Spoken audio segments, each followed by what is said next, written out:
What happened? Are you alright? You wouldn't believe me if I told you. You can tell me.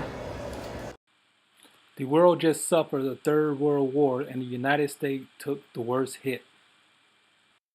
The United States was devastated.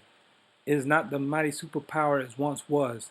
For having its resources ravaged, the country is now entering its second depression. The United Nations had to intervene to ensure that the United States did not become a third world nation. The current president resigned from his duties due to his involvement in the war. The United Nations now have full control of the United States. Now, with avoiding the presidency, the UN will form their own election. A young, ambitious African American senator from New York named Shabazz Hampton was unanimously elected as the new president of the United States by the United Nations.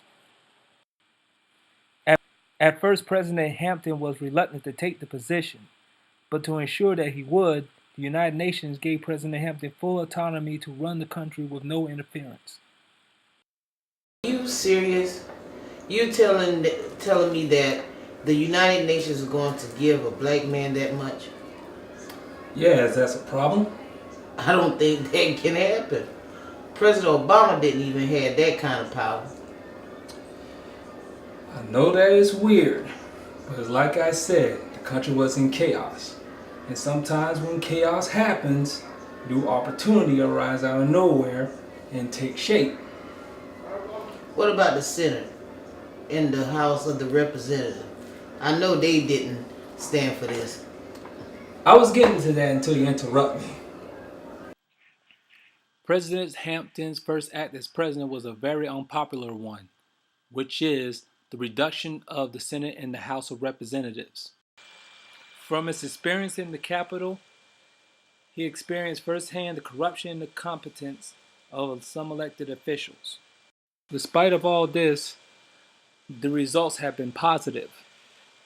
The people's opinion of President Hampton's have increased immensely because they choose his efficiency over bureaucracy.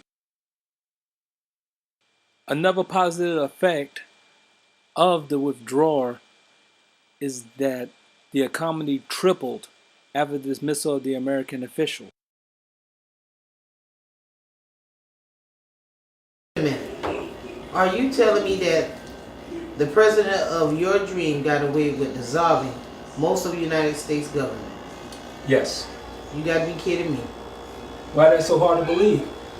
Most of the troubles that plagues this country is due to the elected officials not upholding their office.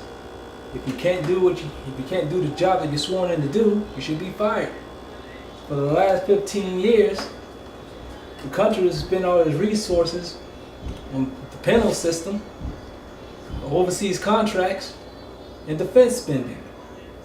Shoot, those senators and representatives need to be accountable for their mistakes. But there had to be repercussions from doing all of this. I was getting to that. I'll get to that later. You got me interested now. Keep on going.